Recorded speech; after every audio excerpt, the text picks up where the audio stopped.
بسم اللہ الرحمن الرحیم۔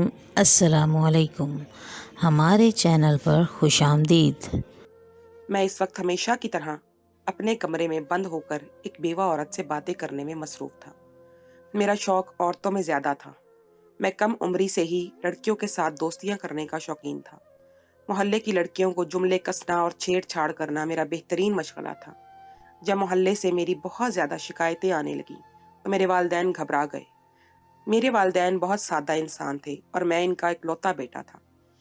انہوں نے مجھ پر زندگی میں کبھی سختی نہیں کی تھی۔ شاید اسی لیے میں اتنا بگڑا ہوا اور بد لحاظ تھا۔ حالانکہ میرے والدین دونوں شریک تھے۔ پہلے تو میرے والدین نے ان شکایات پر مجھ پر سختی کرنے کی کوشش کی اور مجھے سمجھایا کہ اگر تمہارے گھر پر کوئی بہن نہیں ہے تب بھی تو میں دوسری لڑکیوں کا خیال رکھنا چاہیے۔ محلے کی لڑکیاں بھی میری بہنوں جیسی ہی ہیں۔ انہوں نے مجھے بہت زیادہ نصیحتیں کی، تلقین کی، مگر مجھ پر ان باتوں کا کوئی اثر نہیں ہوتا تھا۔ جب میرے والدین نے دیکھا کہ سختی کا مجھ پر کوئی اثر نہیں ہوا ہے تو انہوں نے مجھے تعلیم پر توجہ دلانے کے لیے کوشش کی، مگر پڑھائی بھی میرے بس کی بات نہ تھی۔ جب میں مسلسل فیل ہوا تو میرے باپ نے تھک ہار کر ہار ہی مان لی اور مجھے کسی دکان پر کام پر کھڑا کر دیا۔ مجھے کام کرنے پر شدید مشکل پیش آتی تھی کیونکہ میں دن رات اپنی بنی ہوئی دوست لڑکیوں کے ساتھ فون پر کالز پر مصروف رہتا تھا، جبکہ ایک دکان پر میرے لیے یہ سب کرنا مشکل ہو جاتا تھا۔ جب انہوں نے میرے والد سے شکایت کی تو میرے والد نے خرچے سے ہاتھ اٹھا لیا۔ مجبوراً مجھے اپنے اخراجات پورے کرنے کے لیے دکان پر کام کرنا پڑا، جیسا کہ وہ چاہتے تھے، مگر میں نے اس بات کا بدلہ اپنے پورے طریقے سے ضرور لینے کی کوشش کی تھی کہ میں نے گھر پر بات کرنا چھوڑ دی تھی۔ میں سارا دن اپنے کمرے میں بند رہتا اور کسی حاکم کی طرح کھانا پینا کرنے کے باوجود اپنے والدین سے سیدھے منہ بات کرنا بھی گوارا نہیں کرتا تھا۔ میرے کتوں والے حال سے میرے والدین پریشان ہونے لگے تھے۔ میں جانتا تھا ان کی دنیا صرف اور صرف میرے گرد ہی گھومتی ہے۔ میری ذرا سی لاپرواہی اور بے توجہی انہیں پریشان کر دیتی تھی۔ تب میرے باپ نے مجھے منانے کے لیے پیسہ جمع کرنا شروع کیا اور چند ماہ بعد میں ایک چھوٹی سی پرچون کی دکان کھول کر انہوں نے میرے حوالے کر دی۔ میرے والد نے مجھ سے کہا کہ میں جانتا ہوں تمہیں کسی کا نوکر بننا پسند نہیں ہے، نہ تم کسی کا حکم سنتے ہو، اسی لیے میں نے تمہیں اپنی دکان کھول دی ہے، مگر یہ مت سمجھنا کہ یہ دکان تمہارے حوالے ہے، تم اسے عیاشیوں میں اڑا سکتے ہو۔ میں اس کا ہر ماہ پورا حساب رکھوں گا، لیکن یہ ہے کہ تم اس پر کام پر پوری مرضی تمہاری چلے گی۔ اس کاروبار کو اگر تم نے بڑھایا تو میں مزید تمہاری مدد کروں گا۔ اپنی دکان کے مالک ہونے کا غرور مجھے اس بات پر اکسا رہا تھا کہ میں اپنے کاروبار کو زیادہ سے زیادہ بڑھاؤں۔ زندگی میں پہلی بار میں نے اپنے ماں باپ کی دی ہوئی کسی ذمہ داری کو پورے دل سے نبھایا تھا۔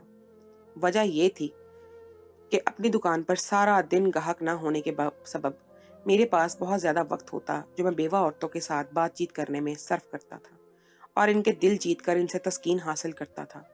یہ سلسلہ کم عمری میں ہی صرف فون کالز تک پر تھا، مگر جب میں جوان ہوا اور اپنی دکان سے باہر رہنے لگا اور میرے پاس جب خرچہ بڑھا تو میں نے روبرو عورتوں سے ملنا شروع کر دیا۔ میں ان کے ساتھ بہت سارا وقت گزارتا اور ناجائز تعلقات استوار کرنے لگتا۔ وہ عورتیں ہوتی ہیں نا جو ایک دو بچوں کے بعد بیوہ ہو جاتی ہیں، میں نے ان سے تعلقات قائم کیے تھے۔ یہ کام میں اتنی رازداری سے کر رہا تھا کہ کسی کو کانوں کان خبر ہی نہیں ہوئی تھی۔ میں نے محلے کی عام گھریلو لڑکیوں کو چھیڑنا یا ان سے بات کرنا چھوڑ دی تھی۔ میں زیادہ تر کوشش کرتا تھا کہ کسی کھاتی پیتی اور پڑھی لکھی حسین بیواؤں کے ساتھ تعلقات بناؤں، اور میرا معیار کچھ اسی طرح کا ہو چکا تھا۔ محلے والوں نے یہ سمجھ لیا کہ میں اب سدھر گیا ہوں۔ محلے میں میری شرافت کے ڈنکے بجنے لگے تھے، کیونکہ میری نظر میں محلے کی عام غریب سی لڑکیوں کی اب اتنی اوقات ہی نہیں رہی تھی کہ میں انہیں توجہ دیتا۔ میرے والدین بھی اب میری تعریف ہی سن سن کر خوش رہنے لگے تھے۔ وہ نہیں جان پائے تھے کہ میں چھیڑ چھاڑ کی کس حد سے کہیں آگے بڑھ چکا تھا اور اب تو گناہ کی لذت میں ڈوبا ہوا تھا۔ میں نے عام لڑکیوں کی طرح ایسی کم عقلی کا مظاہرہ کبھی بھی نہیں کیا کہ میں اپنا کمایا ہوا پیسہ ان عورتوں پر لوٹا دیتا۔ البتہ میری فطرت کھینچ تان کرنے کی تھی۔ اس وجہ سے میں کھاتی پیتی حسین بیواؤں سے نہ صرف لذت حاصل کرتا تھا بلکہ ان سے مہنگے تحائف لے کر خود کو برتر ثابت کیے رکھتا تھا۔ میں ان بیواؤں کی ہر خواہش اور کمی کو پورا کر رہا تھا اور ہر بار میں نے ہر بیوہ عورت کو یہی جتایا تھا کہ یہ سب میں صرف ان کی خاطر کر رہا ہوں، ورنہ میں شریف گھرانے کا شریف سا لڑکا ہوں جو ان کی محبت میں گرفتار ہونے کی وجہ سے اس گناہ میں پڑ چکا ہوں۔ میرے اس گناہ اور ناجائز تعلقات کو قائم کیے تقریباً 2 سال گزر چکے تھے۔ اب میں اس گناہ کا عادی ہو چکا تھا اور ان 2 سالوں میں मैंने न जाने कितनी औरतों का इस्तेमाल किया था और चंद माह के इस्तेमाल के बाद मैं नई से नई औरतों के साथ ताल्लुक इस्तवार करता जा रहा था। जब तक औरतें खामोशी से मेरा खिलौना बनी रहती, मैं इन्हें जन्नत जब तक इस्तेमाल ही करता रहता था। मगर जब वो मुझसे निकाह की ख्वाहिश का इजहार करने लगती, तो मैं इनसे ताल्लुक ख़त्म करके बिल्कुल गायब हो जाता था। मुझे कभी ये अफसोस नहीं हुआ था कि मैं औरतों की मजबूरियों का फ़ायदा उठा रहा था। मेरी नज़र में असल गुनहगार वही थी जो अपना पर्दा मेरे सामने उतार देती थी। मैंने खुद को हमेशा इस गलती से अलग रखा था। मेरी दुकान अच्छी खासी चल गई तो मेरी माँ बहुत शौक से मेरे लिए रिश्ते तलाश करने लगी। जब मैंने ये सुना कि मेरी वालदा मेरे लिए रिश्ता ढूंढ रही हैं, तो मैंने निहायत गरूर से अपनी माँ को मोहल्ले में लड़की तलाश करने से रोक दिया और इनसे बोला कि मोहल्ले में कोई भी लड़की मेरे मयार की नहीं है। मेरे इस गरूर पर मेरे माँ बाप परेशान हो गए और मुझे समझाने की कोशिश की कि हम भी मिडिल क्लास लोग हैं, हम सब एक जैसे हैं और एक ही तबके से ताल्लुक़ रखते हैं, तो बेहतर ही है कि हम अपने जैसे लोगों में ही रिश्ता तलाश करें। मैंने अपने वालिदैन से बोल दिया कि मुझे आप जैसे लोगों में रिश्ता करने की कोई इनकार नहीं, मगर ये वही लोग थे जो मेरी हरकतों पर शिकायत लेकर घर आते थे और अपनी बेटियों की बदकिरदारी को छुपाते थे। मैं अब सुधर चुका हूँ, मगर मैं इन लड़कियों में से किसी को भी कबूल करना नहीं चाहता। मेरी जिद और दलाइल पर मेरे वालिदैन को खामोश होना ही पड़ा था। खानदान में हमारे लड़कियों की तादाद कम थी और मेरी उम्र के हिसाब से तो कोई लड़की मौजूद ना थी। मजबूरन मेरे बाप को अपने दोस्तों में रिश्ते ढूंढना पड़े और जल्द ही मेरे लिए मेरे वालिद ने एक मुनासिब घराने में मेरे लिए मुनासिब सी लड़की पसंद कर ली। मेरी माँ इस लड़की की वो तारीफें करती थी। सच तो ये था कि अब मुझे हुस्न या नज़ाकत से कोई लेना देना नहीं रहा था। मुझे फ़र्क नहीं पड़ता था कि मेरी बीवी हसीन थी या नहीं। मैं बीवी को सिर्फ़ अपने घर की एक ज़रूरत की तरह ला रहा था, ताकि ज़माने की नज़र में मेरा भी एक बाकायदा घर बना हुआ हो। दरहकीकत तो मुझे रोज़ाना कितनी हसीन और खूबसूरत लड़कियों का साथ मिल जाता था कि अब मुझ हसीन की तलाश वहाँ भी नहीं रही थी। जल्द ही मेरे वालिदैन ने मेरी शादी की तैयारियां शुरू कर दी। मैं शादी की तैयारियों में बिल्कुल दिलचस्पी नहीं ले रहा था। मेरी माँ ने शादी में खूब पैसा बहाया था और जल्द मैं एक सादा सी लड़की को ब्याह करके ले आया था। वैसे तो मुझे अपनी बीवी से कोई खास लेना देना नहीं था, मगर जब मेरी बेवा बीवी ब्याह कर घर में आई और मैंने उसकी असल सूरत देखी तो बहुत बदमज़ा हो गया था। हालांकि वो कोई इतनी बदसूरत लड़की ना थी, वो सांवली सलोनी सी कबूल सूरत की लड़की थी। अगर मैं दमकते चेहरों वाली हसीन औरतों को भी देख चुका था, मुझे वो आम सी लड़की बिल्कुल पसंद ना आई थी।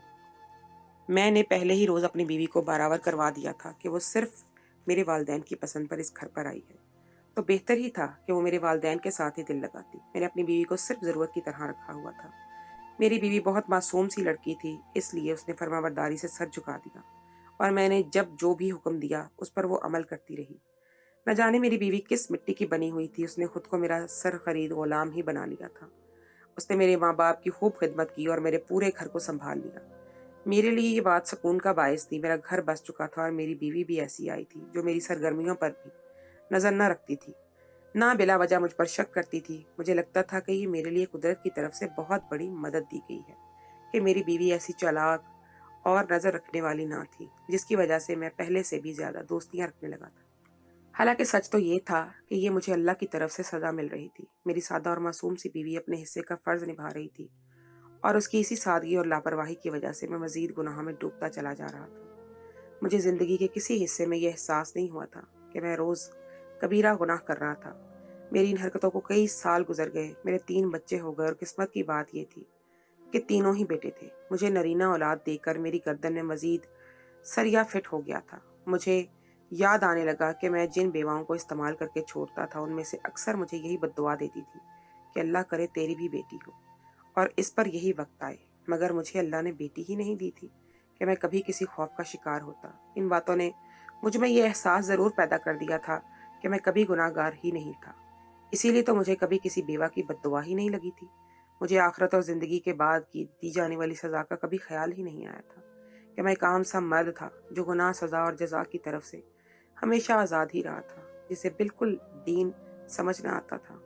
मेरी नज़र में गुनहगार वही था जिसे दुनिया में अल्लाह सज़ा देता था या जिसकी इज्जत लोगों में नीलाम होती थी, जबकि मेरी तो बीवी भी फ़र्ज निभाने वाली और फरमाबरदार थी। मुझे बीवी की तरफ से भी हमेशा सुख ही मिला था और औलाद भी नरीना हुई थी। मेरी बीवी की बहुत ख्वाहिश थी कि हमारी बेटियां हों, मगर मैं इसको इसी बात पर ही बुरी तरह डांटता था कि मुझे बेटी नहीं चाहिए।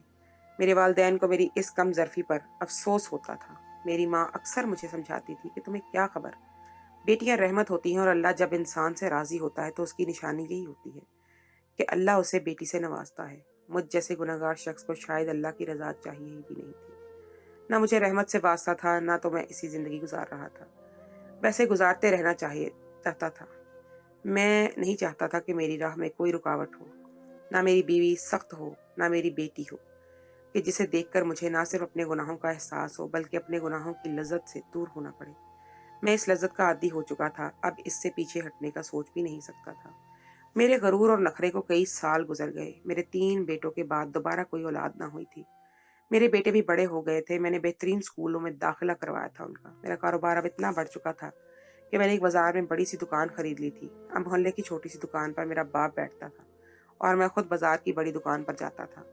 میرے ٹھاٹ باٹ دن ب دن بڑھتے جا رہے تھے۔ میری عمر جو بڑھتی جا رہی تھی میں اتنا ہی جوان لگ رہا تھا، کیونکہ مجھ پر کبھی کوئی ایسا وقت نہیں آیا تھا کہ میں بڑھاپے کا یا کسی پریشانی کا شکار ہوتا۔ سکون اور پیسے کی چمک نے مجھے عمر سے کہیں چھوٹا کر دیا تھا، جبکہ میری بیوی گھر داری میں لگے رہنے اور میری توجہ نہ دینے پر وقت سے پہلے ہی بوڑھی ہو گئی تھی۔ مگر مجھے اس عورت کا کبھی احساس ہی نہیں ہوا تھا جس نے میرے گھر میں خود کو غرق کر دیا تھا۔ پہلے میرے والدین کی خدمت کرتی اور پھر وہ میری اولاد کی ملازمہ بن گئی تھی، مگر مجھے فرق نہیں پڑتا تھا، بلکہ میں اکثر اسے یہی کہتا تھا اور جتاتا تھا کہ اس جیسی کم صورت عام سی لڑکی کو میں نے عیش بھری زندگی دی ہے۔ یہ بات کسی حد تک سچ بھی تھی۔ میں نے اپنی بیوی کو پیسے اور اچھے لباس اور کھانے پینے کی کبھی بھی کمی نہیں ہونے دی تھی، مگر یہ بات بھلا گیا تھا کہ ایک عورت کو اپنے شوہر کی توجہ اور محبت ہی خوبصورت بناتی ہے۔ میں اپنی بیوی کے حصے کی محبت اور چاہت دوسری عورتوں پر لٹاتا رہا تھا، مگر افسوس کی بات تو یہ تھی کہ نہ میں ان عورتوں کے ساتھ ایماندار تھا اور نہ ہی اپنی بیوی کے ساتھ ایمانداری سے تعلقات بنا پا رہا تھا۔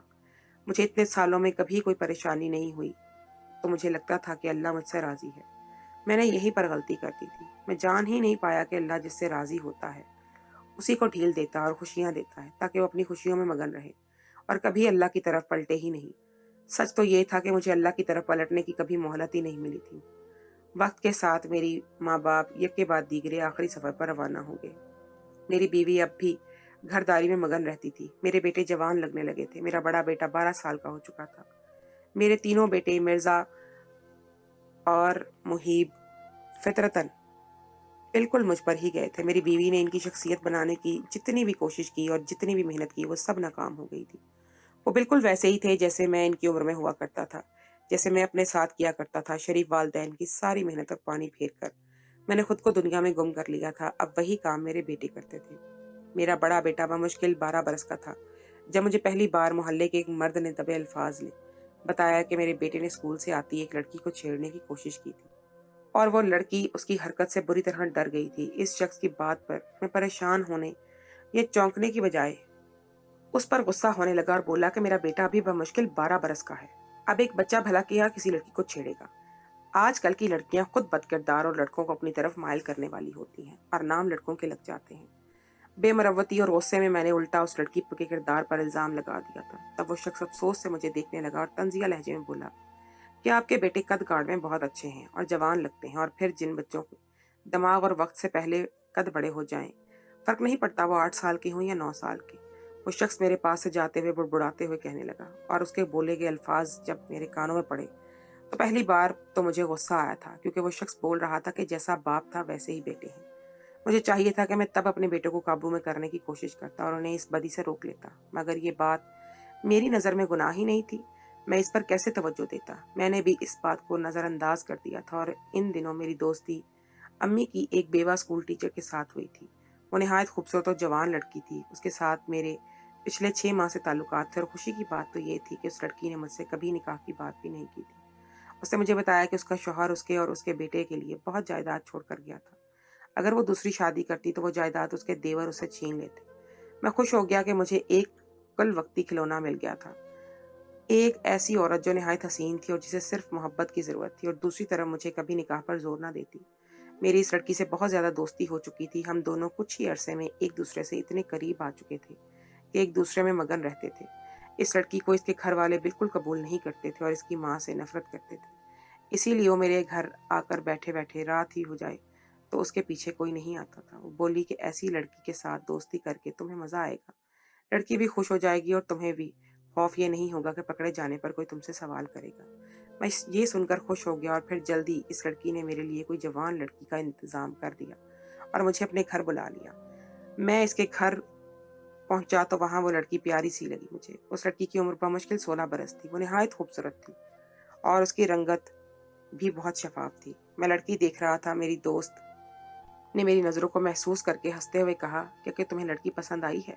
मैंने दिल फेंक लहजे में कहा कि मुझे ये लड़की दिलो जान से पसंद आई है। अब जल्दी से मेरी इसके साथ दोस्ती करवा दो ताकि मैं इससे लज़्ज़त हासिल कर सकूं। मेरी दोस्त ने मुझे इत्मीनान दिलाया और फिर वो बहाने बहाने से मुझे अक्सर बुलाकर इस लड़की से मिलवाने लगी। एक रोज़ मेरी दोस्त हमें अकेला छोड़कर खुद अपने बेटे की खरीदारी करने के लिए बहाने से बाजार चली गई और मैं इस वक्त इसके घर में ही मौजूद था। मैंने मौके से फ़ायदा उठाकर 16 साल लड़की को देखकर अपनी हवस का निशाना बना लिया था। वो मेरी दरिंदगी पर होशो हवास से बेगाना हो गई थी। मैं उसे वहीं छोड़कर वापस भाग आया था। बाद में मेरा अपनी दोस्त से राब्ता हुआ तो वो मेरे साथ इस लड़की के पर हंसने लगी। वो कह रही थी कि तुम्हारी वजह से मेरी ट्यूशन वाली एक लड़की हट चुकी है। जब से तुम गए हो वो दोबारा इस घर में वापस नहीं आई। न जाने क्या हो गया है। मैंने मज़े से कहा कि मेरे साथ ताल्लुक़ रखने वाली औरतें मुझे कभी नहीं भूल पाती हैं। वो लड़की भी देखना है, एक रोज़ मेरी तवज्जो पाने के लिए तुम्हारे पास दोबारा आएगी और ख़ुद मुझे बुलवाएगी। हम कितनी देर हंसते रहे और फिर मैं एक रोज़ अपनी दोस्त से मिलने गया तो मुझे अपनी दोस्त की गली में एक औरत नज़र आई।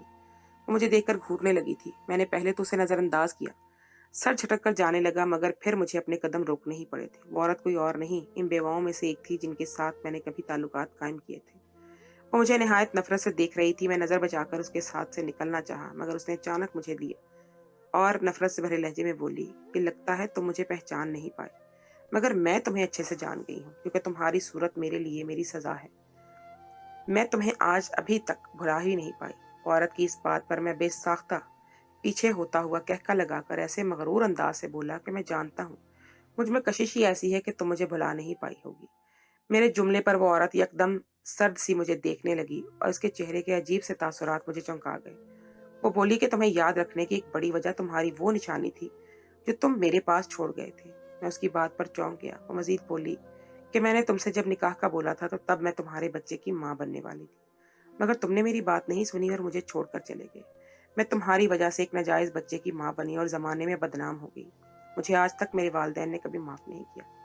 उसकी बात सुनकर मैं ठटक गया और उस पर गुस्सा करने लगा कि तुम झूठ बोल रही हो और मुझे फंसाने की कोशिश कर रही हो। बोली कि मैं तुम जैसे घटिया मर्द को क्यों फंसाऊंगी, आज तुम जैसे मर्द को क्यों पसंद करूंगी, वो भी इस सूरत में जब मेरी उम्र का आखिरी हिस्सा है और मैं बहुत बीमार रहने लगी हूँ। मैंने इससे कहा कि अगर तुम सच बोल रही हो तो मुझे मेरे बच्चे से मिलवाओ, मैं डीएनए टेस्ट करवाऊंगा और जान लूंगा कि ये बात सच भी है कि नहीं। इस पर वो बोली मैं तुम्हारे बच्चे से मिलवाने से पहले इसका एक नाखून दूंगी तुम्हें, तो तुम डीएनए टेस्ट करवाकर मुझे पहले जान लेना कि वाकई वो तुम्हारी औलाद है भी या नहीं। इसके बाद मेरे पास आना। इतना बोलकर वो तेज से आगे बढ़ी और एक घर में दाखिल हो गई। मैं कितनी देर उस गली में बेयकीन सा खड़ा रह गया था। कुछ देर बाद वो औरत आई और मेरे हाथ पर तुरशे हुए नाखून रखकर बोली जाओ डीएनए टेस्ट करवा लो। मैं इसी वक्त जाकर लेबॉर्ट्री में अपना डीएनए टेस्ट करवाया। कुछ दिन बाद रिपोर्ट आई तो मालूम हुआ वो डीएनए मुझसे 100% मैच कर गया था, जिसका मतलब था कि शक की कोई गुंजाइश न थी। वाकई मेरा बच्चा इस औरत के पास था। मैं जिंदगी में पहली बार चक्कर खाकर रह गया था। मुझे अपने गुनाहों का कभी एहसास होता नहीं था, मगर अब एक नाजायज बच्चे के बारे में जानकर मुझे बेचैनी सी होने लगी थी। मैं इस औरत के पास गया और मिन्नत करने लगा कि मुझे मेरे बच्चे से मिलवा दे।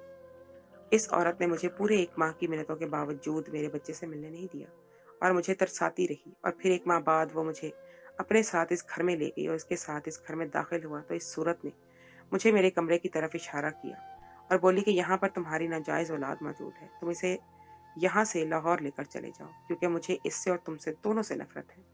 मैं इसकी बात पर गौर किए बगैर तेजी से इस कमरे में दाखिल हुआ, मगर मेरे सामने अपने बच्चे का वजूद देखकर मेरे सर पर पूरे घर की छत गिर गई थी, क्योंकि वो कोई और नहीं वही लड़की थी जिसके साथ मैं ज़िना कर चुका था।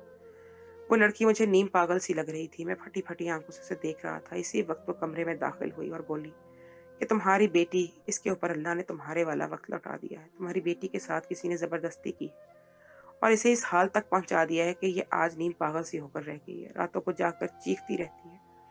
तुम्हारे सारे गुनाहों की सजा एक साथ इस लड़की ने खुद पर झेल ली। अब अपनी इस नाजायज़ औलाद को लेकर यहाँ से चले जाओ या फिर मेरी नज़रों के सामने इसे ख़त्म कर दो। मैं अपनी बेटी की जानिब शर्मिंदा सा बढ़ा तो वो मुझे देखकर ज़ोर ज़ोर से चीखने लगी और अपनी माँ से बोली मुझे इससे बचा लो, मुझे इससे डर लग रहा है। इसके अल्फाज पर वो औरत तो सर झटक कर वहाँ से चली गई اور मैं ज़मीन में गड़ गया। मुझे अपने आगे बढ़कर अपना तारुफ देते हुए भी शर्म सी महसूस हो रही थी। मुझे मेरे सारे गुनाहों की सज़ा एक साथ मिली थी। मैं अपनी बेटी के साथ किसी गलत हरकत कर दी थी। मेरी बेटी मेरे सामने मुसलसल चीखती हुई बेहोश हो गई थी और उसका बेहोश वजूद उठाकर मैं अपने घर ले आया था। अब मेरी बेटी को घर में आए हुए चंद माह गुजर चुके हैं। मेरी बीवी जो हमेशा सारी ज़िंदगी मेरे सामने सर झुकाकर रहती थी, उसने ज़िंदगी में पहली बार मेरे सामने खड़े होकर मुझे साफ साफ अल्फाज में कह दिया था कि मेरी बेटी का ख्याल नहीं रखेगी, क्योंकि मुझे सिर्फ एक मगरूर मर्द समझती थी। उसे ये अंदाज़ा बिल्कुल भी नहीं था कि मेरे गरूर के साथ साथ मैं इतना बदकिरदार मर्द भी हूँ। न मेरे बेटों ने अपनी बहन के तौर पर उसे कबूल किया था, न मेरी बीवी ने मेरी बेटी को कबूल किया था। मेरी मजबूरी यही है कि मैं अब खुद अपनी बेटी को संभालता हूँ, जिसकी वजह से मेरी बेटी आज तक संभल नहीं और नीम पागल होकर रह गई। दोस्तों, हर इंसान को ये सलाहियत हासिल है कि जब वो कुछ बुरा कर रहा होता है तो उसका ज़मीर उसको मलामत ज़रूर करता होता है, मगर ये बात अलग है कि उस आवाज़ को दबा दिया जाता है और उसकी सुनी नहीं जाती। बुरे वक्त की बुराई से डरना चाहिए और इस फ़ानी दुनिया में कुछ भी करने से पहले एक बार मकाफ़ात अमल के बारे में ज़रूर सोचना चाहिए। मकाफ़ात अमल के मुतल्लिक़ लोगों ने एक राय ये कायम कर ली कि तुम्हारे बुरे अमाल के एवज़ ये मसाइल और मुश्किलात तुम पर या तुम्हारे अफ़राद खाना पर मंडला रहे हैं। ऐसे लोगों को ये बात भी नहीं भूलनी चाहिए कि ये दुनिया एक इम्तिहान गाह भी है। ज़िंदगी में मुख्तलिफ़ मकामात पर कई किस्मों के इम्तिहानात और आज़माइश का सामना भी करना होता है। ज़िंदगी अमल के लिए है, इखलाक अच्छे अमल का सबब है और हमारा इम्तिहान इस अमल में है। अगर ज़िंदगी ना होती तो अमल का मौका ना मिलता और आखिरत ना होती तो मुहासबा ना होता। लिहाजा इम्तिहान देने का बाद उसका नतीजा या उस आज़माइश में कामयाब होना है या नाकामी का मुँह देखना है।